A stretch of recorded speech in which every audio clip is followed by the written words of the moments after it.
Ustadz ulang lagi. Assalamualaikum warahmatullahi wabarakatuh. Waalaikumsalam warahmatullahi wabarakatuh. Alhamdulillahirrabbilalamin, anak-anakku semuanya. Alhamdulillah masih diberi kesehatan semua. Bisa bertemu dengan Ustadz Muji hari ini. Kita akan membahas beberapa soal terkait dengan bahasa Indonesia. Sebagai bekal kalian nanti insya Allah. Karena insya Allah tinggal 3 bulan lagi kalian sudah lulus dari SDI Al-Huda 2. Dan di sini nanti insya Allah tes-tes yang terkait dengan masuknya MTSN itu semua MTSN diingat, kalian semua harus mengingat dan mengetahui bahwasanya untuk masuk di MTSN baik 1, 2, 3 dan lain sebagainya itu tidak ada jalur zonasi. Jadi semuanya harus tes. Maka dari itu kalian harus dipersiapkan ikhtiar kita belajar disambil kita beribadah kepada Allah untuk meminta bermunajat agar dimudahkan nanti pada saat tes berlangsung. Amin ya robbal alamin. Ustadz-ustazah di sini juga mendoakan untuk yang terbaik kepada kalian agar bisa menggapai apa yang kalian inginkan, sekolah lanjutan kalian yang terbaik untuk kalian. Amin. Oke, mari kita baca suratul Fatihah bersama, yang dimana semoga dengan bacaan fadilah suratul Fatihah kita pada pagi hari ini memberikan kelancaran kita untuk belajar khususnya membedah soal tentang bahasa Indonesia. Dari Ta'ala wa syafaati Rasulullah sallallahu alaihi wasallam. Al-Fatihah.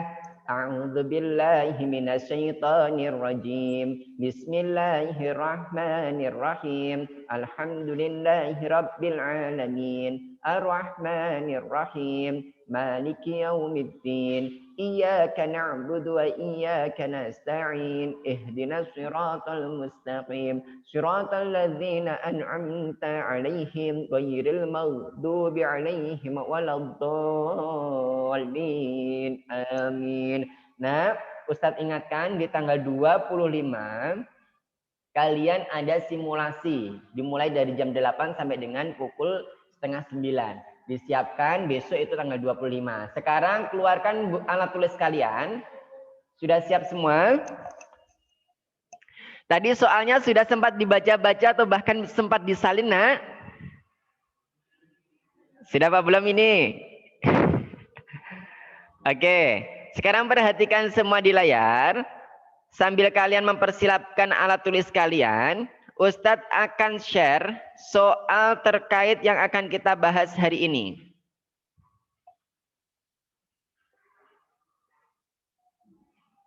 Nah, bisa dilihatkah kalian di layar kalian? Bisa terlihat ya? Suara Ustadz terdengar jelas, nak?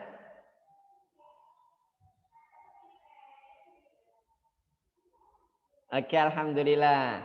Oke, anak-anakku semuanya, kalian bisa lihat di layar handphone kalian masing-masing. Di sini Ustadz menyediakan ada 8 soal untuk latihan kalian bahasa Indonesia. Oke, biar kalian semuanya memahami.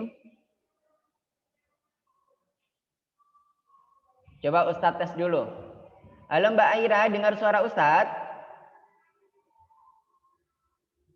Mbak Aira dengar suara Ustadz Muji? Dengar ya? Mbak Sabita dengar? Dengar. Dengar, alhamdulillah. Mas Rizky dengar suara Ustadz Muji? Dengar. Mbak Salsa dengar suara Ustadz Muji? Dengar, alhamdulillah. Siapa lagi? Mas Deva dengar suara Ustadz Muji? Dengar, alhamdulillah. Sekarang lihat di sini Ustadz share terkait dengan soal yang sudah kita Ustadz buat untuk kalian semua.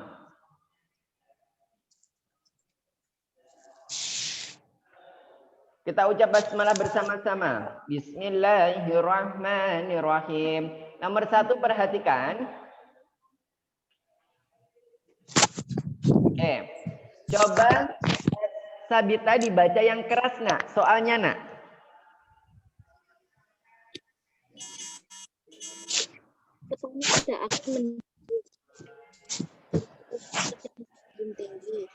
Kedua kalimat di atas juga digabungkan dengan kata penghubung pengandaian menjadi Kalau menurut teman-teman semua dari Mbak Sabita, Mbak Aira dan lain sebagainya, jawaban kalian apa, Nak? C. Jawabannya C. C. Kalau harga pupuk tidak melambung tinggi, petani tidak akan menjerit. Coba, di sini Ustadz akan jelaskan. Di sini kita menggunakan kata penghubung atau yang disebut dengan konjungsi. Nah, kata penghubung itu banyak, Nak. Ada dan, bahkan ada di sini jika, kalau, dan lain sebagainya. Namun di sini kita khususkan digabungkan dengan kata penghubung pengandaian. Nah, di sini Ustadz kasih warna merah. Kita akan membahas mengenai kata penghubung pengandaian atau konjungsi terkait dengan pengandaian. Kalau istilah pengandaian itu berangan-angan. Nah, konjungsi pengandaian itu sebetulnya digunakan untuk dua permasalahan. Yang pertama itu, Nak, terkait dengan cita-cita yang akan. Nah, yang akan dilaksanakan atau kegiatan yang akan dilakukan. Contoh, jika nanti ayah dan ibu pulang, aku ingin pergi ke taman bersama mereka. Nah, jika ini apabila kedua orang tuanya pulang, berarti saat ini sudah pulang apa belum? Belum. Belum. Nah, ini namanya pengandaian. Jika nanti aku lulus tes MTSN 2, nah, aku akan memberikan hadiah spesial untuk ibuku. Nah, jadi kalian sudah lulus atau belum di situ? Belum. Jadi di sini pengandaian itu yang pertama digunakan untuk kasusnya itu sesuatu hal yang belum terjadi atau bahkan akan terjadi. Yang kedua, untuk permasalahan yang pengandaian tidak mungkin terjadi. Nah, ya adakah Ustadz pengandaian yang tidak mungkin terjadi? Iya, pengandaian yang bersifat imajinatif atau khayalan. Contoh, jika aku punya sayap, aku akan terbang keliling dunia. Bisa nggak itu kalian melaksanakan itu, Nak? Nggak bisa, kan? Bisa, Us. Ini pengandaian yang imajinatif, pengandaian yang berkhayal. Kalian bisa catat itu. Jadi kalian kan punya bolpen, punya buku ya, Nak. Tulis itu, penting itu kata kuncinya. Kata penghubung pengandaian itu ada dua yang bisa digunakan dengan dua permasalahan. Yang pertama, kegiatan yang akan dilaksanakan. Yang kedua, kegiatan yang tidak mungkin realisasi atau terlaksanakan. Contohnya yang tidak mungkin terlaksanakan ini tadi. Jika aku punya sayap, aku akan terbang tinggi mengelilingi dunia. Itu kan nggak akan mungkin terjadi. Jika aku bisa menghilang, aku akan takuti teman-temanku. Lah, itu kan pengandaian, tapi tidak mungkin itu terjadi. Jadi ada itu, Nah, sekarang kembali ke soal. Ada soal. Ada dua kalimat. Kalimat yang pertama, petani tidak akan menjerit. Kalimat yang kedua, harga pupuk tidak melambung tinggi. Kedua kalimat di atas, jika digabungkan dengan kata penghubung pengandaian, menjadi, sebelum kalian jawab A sampai D ini, tadi kan Mbak Sabita memilih C ya, kita save dulu, kita simpan dulu jawabannya, apakah betul atau tidak. Kita akan bahas sama-sama. Nah, kalimat pengandaian itu ditandai dengan konjungsi atau kata penghubung diantaranya ada jika, andaikan. Tulis ini, Nak, penting ini. Ini kata kuncinya. Jadi kata pengandaian itu ditandai dengan ada istilah atau kata konjungsinya jika. Tulis di buku tulis kalian. Andaikan. Apabila, kalau, seandainya. Contohnya, menggunakan konjungsi jika. Jika aku berhasil menjadi juara kelas, ayah dan ibu akan membelikanku sepeda baru. Nah, itu berarti jika. Itu saat ini sedang proses dalam belajar, nanti kalau juara kelas dapat sepeda. Andaikan. Andaikan aku memiliki uang lebih, aku akan membelikan nenek pengemis itu makanan. Jadi ada pengemis, Tapi andaikan, tapi sayangnya kita belum mendapatkan uang lebih. Jadi akhirnya belum memberikan nenek itu makanan. Apabila rumah ini tidak akan dimasukin oleh maling, apabila kau menjaganya dengan benar. Berarti ini sudah terjadi. Dan ini notabene hal yang seharusnya kamu jaga dengan baik. Tapi dijaga apa tidak? Belum dijaga dengan baik. Akhirnya dimasukin maling. Kalau tidak akan berhasil kalau kau tak berusaha dengan sungguh-sungguh. Ada kata kalau di sini. Terakhir seandainya. Pengandaian ada kata seandainya. Ia pasti sudah menjadi seorang pengacara yang sukses saat ini seandainya dulu ia tak berhenti kuliah. Jadi ada kata jika, andaikan, apabila, kalau, dan seandainya. Ada 5 kata kunci penghubung pengandaian. Ini apabila ada di triple choice-nya atau di pilihan jawabannya, insya Allah itu yang paling tepat. Kita kembali lagi ke soal.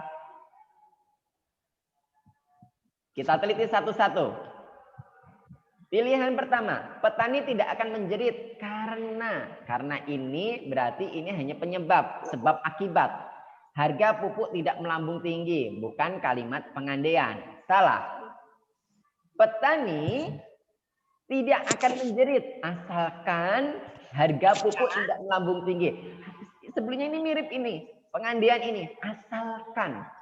Ada kata asalkan, hanya saja kata asalkan itu tidak digunakan dalam pengandaian karena kurang baku. Yang C, kalau harga pupuk tidak melambung tinggi, nah kita kasih tanda di sini ada kata kalau. Tadi kan salah satu dari konjungsi pengandaian ada kata kalau. Nah, di sini kalian lihat ya. Berarti kalau harga pupuk tidak melambung tinggi, petani tidak akan menjerit. Jadi jawaban yang tepat apa, Nak? C. Betul tadi Mbak Sabita. Good. 100 buat Mbak Sabita dan teman-teman. Kita kasih sini jawabannya. Jawaban kalian yang salah bisa dikoreksi dan dibenarkan. Sekarang kita ke soal berikutnya. Sebelum itu ada paragraf nih yang wajib kita baca. Kita baca dulu ya.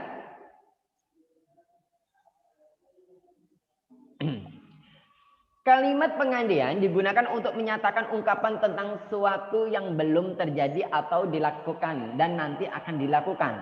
Pernyataan ungkapan ini tak hanya untuk menceritakan diri sendiri, namun juga bisa digunakan untuk memberikan nasihat apapun semangat bagi orang lain. Di mana jika ia ingin mencapai atau mendapatkan sesuatu, maka ia harus melakukan sesuatu terlebih dahulu. Contohnya tadi, jika kamu nanti lulus tes MTSN, oke, ayah dan bunda akan berikan hadiah untukmu. Berarti kamu dikasih motivasi itu namanya. Semacam itu nak ya. Sekarang berikutnya. Soal nomor 2.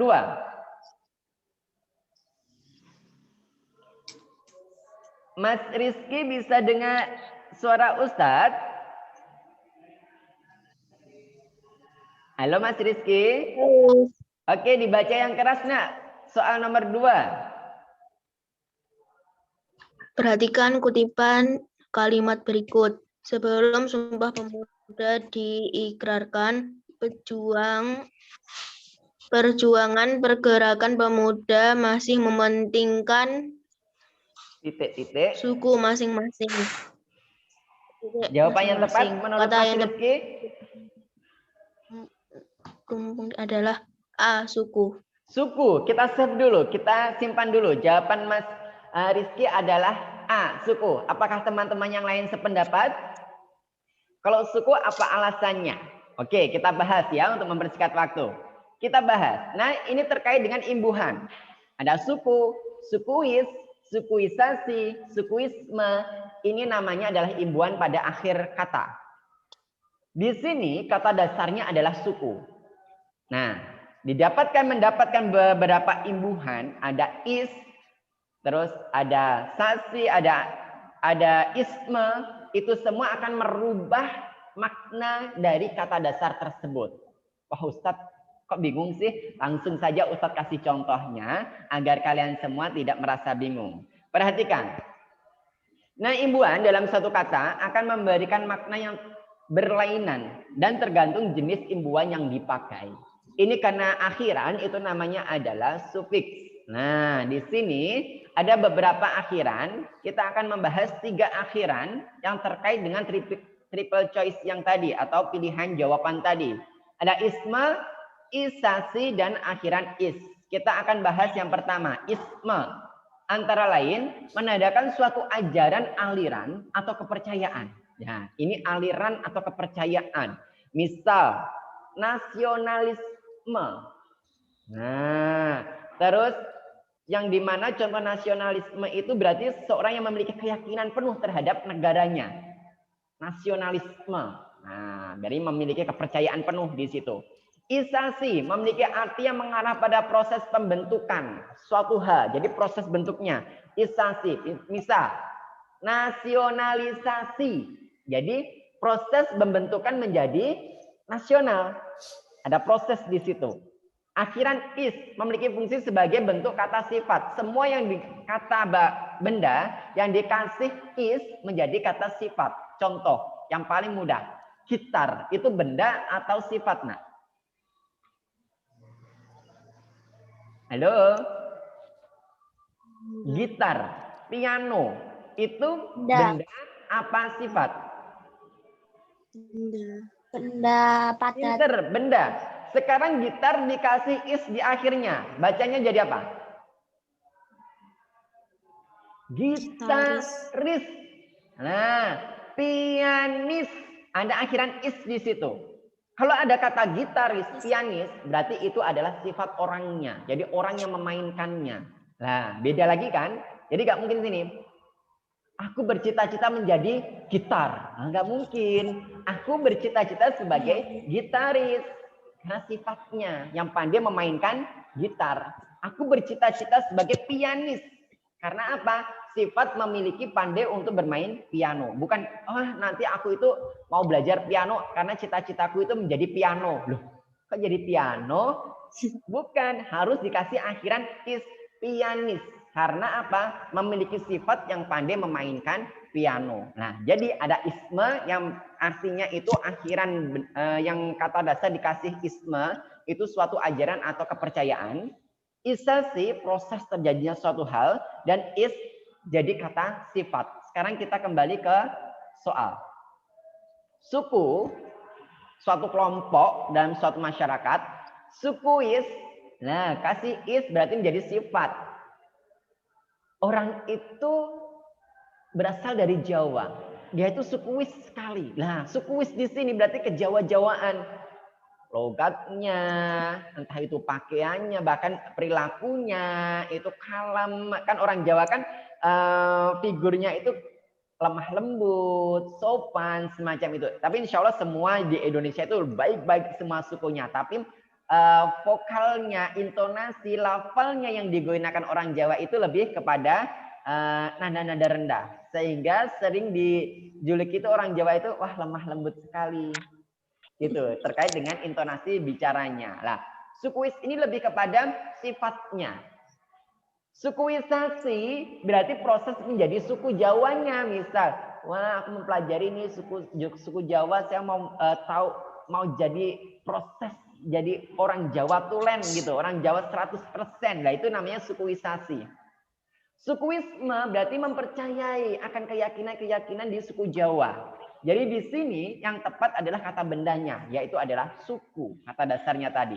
Sebelum Sumpah Pemuda diikrarkan, perjuangan pergerakan pemuda masih mementingkan suku masing-masing. Jawaban yang tepat adalah A. Dari sini ada pertanyaan, nak? Enggak ada, Us. Belum ada ya? Sekarang kita lanjut lagi ke soal berikutnya. Mbak Naura Hasna dengar suara Ustadz? Dengar, Us. Dengar ya, yang semangat coba Mbak Naura Hasna. Dibaca soal nomor 3, nah. Judul buku Tata Bahasa. Penulis Profesor Dr. Goris Keraf. Tahun terbit 1993. Penerbit Nusa Indah. Tempat ND. Indo apa NDUS? ND. ND ya. Susunan daftar pustaka menurut sistem baru berdasarkan tabel di atas adalah. Menurut Mbak Naura Hasya, jawaban yang tepat apa, Nak?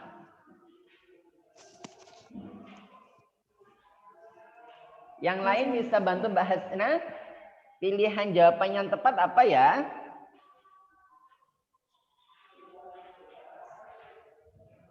Belum ada yang jawab? Oke, kita bahas. Siapkan alat tulis kalian, karena untuk daftar pustaka itu ada rumusnya. Rumusnya apa, Ustadz? Oke, kita bahas sama-sama.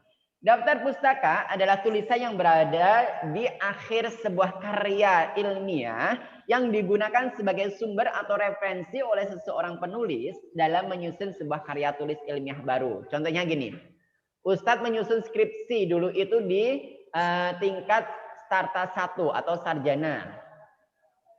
Itu Ustadz itu ada tugas untuk menyusun tugas akhir yaitu skripsi. Ustadz membeli buku-buku terkait dengan judul skripsi Ustadz mengenai pendidikan anak sekolah dasar. Ustadz beli buku yang judulnya psikologi pendidikan, Ustadz beli buku yang judulnya model-model pembelajaran, Ustadz beli buku yang judulnya itu adalah media pembelajaran, buahnya terkait dengan pembelajaran sekolah dasar. Lah, buku-buku yang Ustadz gunakan dalam karya ilmiah Ustadz atau skripsi Ustadz itu wajib Ustadz tulis dalam daftar pustaka di akhir. Nah, wajib ini, Nak. Berarti ada tata caranya. Dan ini biasanya kalau kalian membeli sebuah buku yang terkait dengan pendidikan, itu kalian lihat lembar paling belakang, di situ nanti akan ada tulisan daftar pustaka. Dan penulisannya tidak boleh ngawur. Nah, sekarang kita akan bahas caranya, bagaimana tata cara untuk menulis daftar pustaka dengan baik, menyusunnya.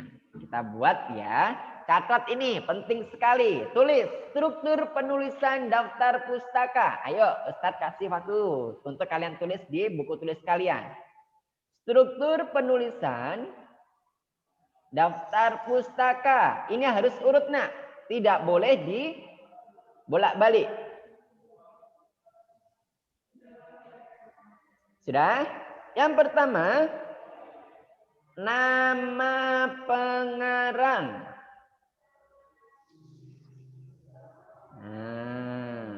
Atau nama penulis. Nama pengarang atau nama penulis. Yang kedua, tahun terbit.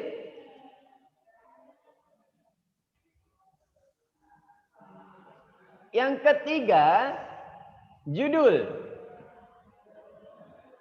Yang keempat, lokasi penerbit, tempat terbitnya.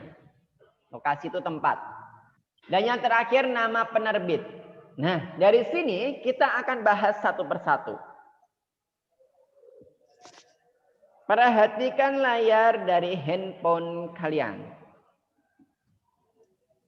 Di situ kan, Nak, tertulis, kita lihat dulu namanya dulu. Nama penerbitnya yaitu adalah, atau nama penulis, Profesor Dr. Goris Keraf. Nah, ditulis ya. Untuk nama penerbit, ditulis namanya saja tanpa dikasih gelar. Gelar ini dalam daftar pustaka tidak digunakan. Ustaz kasih tanda merah. Ini tidak digunakan. Yang digunakan hanya Goris Keraf. Penulisannya harus dibalik. Nama paling akhir ditaruh paling depan. Contoh, Goris Keraf kalau dibalik jadi gimana, Nak? Keraf Goris. Ditandai dengan tanda koma. Kita lihat. Keraf Goris Profesor Dokter, ini sudah salah. Ini sudah salah ini. Karena kenapa? Karena ada gelarnya tidak diperbolehkan. Yang B, kirab goris, ada komanya betul, kirab goris betul, kirab goris betul. B, C, D di tahap pertama betul. Setelah nama, yaitu adalah tahun terbit. Tahun terbitnya berapa? 1993. Dikasih titik 1993. Antara ini sudah salah ini. Ini sudah judul ini yang B. Yang B ini tidak tepat. Ustadz kasih warna ungu saja. Nah, ini nggak tepat ini. Ini C dan D masih betul ini. Tahun terbitnya. Setelah itu, Nak, langkah ketiga yaitu adalah judul. Judulnya apa? Tata Bahasa Indonesia. Tata Bahasa Indonesia. Wah, semua judul juga ini C dan D. Betul semua ini Masian. Dari tahap ini. Nama dibalik sudah betul. Tahun terbitnya. Judulnya. Nah, penulisan judul itu harus diikuti dengan italik. Atau garis miring. Tulisannya harus miring gitu, Naya, ya. Bisa nampak ya di layar kalian. Setelah judul, yaitu adalah lokasi penerbit atau tempat terbitnya. Tempatnya mana? ND. Yang ND itu ini. Yang D. Setelah itu diikuti nama penerbitnya _2 Nusa Indah. Berarti jawaban yang tepat yaitu adalah D. Ustadz ulang ya. Urutan dalam penulisan daftar pustaka yang pertama yaitu adalah nama penerbit. Harus di balik yang paling akhir, harus di depan diikuti dengan tanda koma. Setelah itu diakhiri tanda titik, lalu tahun terbitnya, tanda titik lagi judulnya, tanda titik lagi itu tempat terbitnya, mohon maaf, tempat terbitnya. Terus yang terakhir yaitu adalah penerbitnya siapa? Penerbitnya buku yaitu adalah Nusa Indah. Paham, Nak? Mudah kan? Contoh di sini Ustadz kasih nama, misal nama di sini Ustadz kasih Arina Puja Dewi. Lah, Ustadz namanya panjang sekali. Kalau Arina Puja Dewi dalam penulisan daftar pustaka, ini Arina Puja Dewi Sarjana Pendidikan SPD. Kita akan jadikan nama ini di daftar pustaka menjadi apa? Nama terakhirnya yaitu adalah Dewi. Berarti Dewi kita tulis di depan. Dewi, lalu ditandai dengan koma. Puja, ini Arina Puja, nama depan dan nama tengahnya. Gak usah dibalik ini. Arina Puja, tanpa gelar. Paham, Nak, dari sini? Insya Allah paham. Mudah. Karena kenapa? Tinggal dibalik saja. Tatanannya ada nama, tahun terbit, judul, lokasi penerbit, nama penerbit, dan lokasi penerbit dan nama penerbit. Dari ini semua harus runtut. Kuncinya di situ. Paham ya? Jawabannya D. Sekarang kita ke soal berikutnya. Yaitu adalah soal nomor 4. Waktunya tinggal sedikit, Ustadz yang bacakan. Kalian dengarkan, Nak, ya. Unsur intrinsik yang dalam penanggalan roman tersebut adalah unsur intrinsik. Ingat, kita kemarin sudah belajar mengenai teks fiksi. Unsur-unsur intrinsik itu ada alur, ada latar, ada tema, ada tokoh, ada amanat. Nah, banyak sekali kan? Nah, di sini kita akan identifikasi ada unsur apa saja ini unsur intrinsiknya. Ustadz akan bacakan dulu. Untuk pergi bersama-sama ke rimba, tempat mereka mengumpulkan damar, mereka harus meninggalkan kampung air jernih yang terletak di tepi Danau Bantau. Air jernih terletak pulau di tepi sungai air putih yang bermuara ke danau. Di pinggir muara sungailah terletak kampung mereka. Mereka menuju hutan dengan menyusuri tepi sungai, memudiknya, memasuki hutan dan mendaki gunung-gunung sangat tak dapat dilalui dengan perahu karena penuh dengan batu besar dan arena. Sungai mengalir dengan derasnya turun dari gunung-gunung. Tapi lanjutnya, unsur intrinsik yang terdapat dalam penggalan roman tersebut yaitu adalah yang pertama yaitu adalah latar tempat. Di situ banyak sekali diulang-ulang. Rimba, atau kampung air jernih, danau, sungai, gunung, itu adalah latar. Yang ada latarnya mana saja ini? A ada latar, D ada latar. Berarti jawaban yang tepat antara A dan D. Cara mengoreksi gitu nak untuk olimpiade. Berikutnya, di sini berarti ada alur sama karakter. Nah, karakter ini terkait dengan sifat penokohan. Di sini tidak dijelaskan terkait dengan tokohnya, tapi dijelaskan mengenai alur atau plotnya. Alurnya menceritakan untuk sampai mendapatkan damar itu bagaimana mereka ternyata harus menyeberangi sungai, menaki gunung, dan lain sebagainya. Itu alur atau plot. Berarti jawaban yang tepat adalah A. Bisa dipahami ya? Ini cara mengidentifikasi soal. Selanjutnya, nomor 5. Perhatikan teks berikut ini. Siti lebih lugu daripada kakaknya. Kalimat pertama. Kalimat kedua, hal ini terlihat daripada sikapnya yang mengatakan bahwa dibandingkan pergi merantau lebih baik hidup di kampung sendiri. Sebenarnya keputusan itu lebih baik daripada untuk kehidupan mereka. Inilah arti daripada kehidupan yang sebenarnya. Penggunaan daripada yang tepat dalam kutipan di atas adalah, nah ingat, kata daripada itu tidak boleh ada spasinya. Pertama itu, apakah di sini ada yang pakai spasi? Ada Ustadz, ini yang nomor 2, ini ada spasinya. Berarti jangan pilih yang itu salah sudah. Daripada itu nggak boleh ada spasi. Berarti tinggal pilihan 1, 3, 4. 1, 3, 4. Ingat, daripada itu digunakan untuk perbandingan. Membandingkan suatu hal, satu dengan yang lain. Di sini yang merupakan kalimat perbandingan itu adalah nomor 1. Siti lebih lugu daripada kakaknya. Lugu itu istilahnya itu kita bisa mengartikan lebih sopan santun, semacam itu, dibandingkan kakaknya. Contoh yang lain. Siti lebih tinggi daripada kakaknya. Siti lebih pandai dibandingkan kakaknya. Lah, daripada ini adalah penggunaan kalimat untuk perbandingan. Ini, Ustadz bacakan.